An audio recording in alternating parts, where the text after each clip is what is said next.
ಇಂದಿನ ಗಾದೆ ಮಾತು, ಆಯ ನೋಡಿ ಪಾಯ ಹಾಕೋ. ಈ ಗಾದೆಯು ಶ್ರೀಸಾಮಾನ್ಯರಿಂದ ಹಿಡಿದು ಶ್ರೀಮಂತರವರೆಗೂ ಅನ್ವಯಿಸುತ್ತದೆ. ಯಾವುದೇ ಕೆಲಸ ಪ್ರಾರಂಭಿಸುವ ಮೊದಲು ಹಣದ ವ್ಯವಸ್ಥೆ ಎಷ್ಟಿದೆ ಎಂದು ತಿಳಿದುಕೊಂಡು ನಂತರ ಕಾರ್ಯಕ್ಕೆ ಇಳಿಯಬೇಕು. ಉತ್ಸಾಹದಿಂದ ಕೆಲಸ ಪ್ರಾರಂಭಿಸಿ ನಂತರ ಕೆಲಸವನ್ನು ಸ್ಥಗಿತಗೊಳಿಸುವುದು ಒಳ್ಳೆಯದಲ್ಲ. ಇದು ವ್ಯಕ್ತಿತ್ವಕ್ಕೂ ಧಕ್ಕೆ ತರುತ್ತದೆ. ಈ ವಿಚಾರವನ್ನು ಗಮನದಲ್ಲಿ ಇಟ್ಟುಕೊಳ್ಳಬೇಕೆಂಬುದೇ ಈ ಗಾದೆಯ ಅರ್ಥ. ಮನೆ ಬೇಕು ನಿಜ, ಮನೆ ಕಟ್ಟಬೇಕು, ಆದರೆ ಕಟ್ಟುವ ಮುನ್ನ ಪಾಯ ಹಾಕಬೇಕಲ್ಲವೇ? ಆಯ ಎಂದರೆ ನಿವೇಶನದ ಉದ್ದ ಅಗಲ.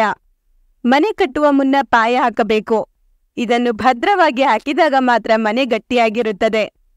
ಪಾಯ ಹಾಕುವಾಗ ಅದಕ್ಕೆ ತಗುಲುವ ಖರ್ಚು, ಆದಾಯ, ಉಳಿತಾಯ ಇವೆಲ್ಲವುಗಳನ್ನು ಕ್ರಮಬದ್ಧವಾಗಿ ಯೋಚಿಸಿ ನಿರ್ಧರಿಸಬೇಕು. ಎಲ್ಲವೂ ಸರಿದೂಗಿದ ಮೇಲೆ ಕೆಲಸ ಪ್ರಾರಂಭಿಸಬೇಕು. ಗೊಂದಲದಿಂದ, ಅತಿ ಉತ್ಸಾಹದಿಂದ ಹಿಂದೆ ಮುಂದೆ ನೋಡದೆ ಮನೆ ಕಟ್ಟುವ ಕೆಲಸ ಪ್ರಾರಂಭಿಸಿದರೆ ತೊಂದರೆಗೊಳಗಾಗಿ ಕೆಲಸ ಅರ್ಧಕ್ಕೆ ನಿಂತು ಅವಹೇಳನಕ್ಕೆ ಒಳಗಾಗಬೇಕಾಗುತ್ತದೆ. ಇದೇ ಈ ಗಾದೆ ಮಾತಿನ ಸಾಮಾನ್ಯ ಅರ್ಥ.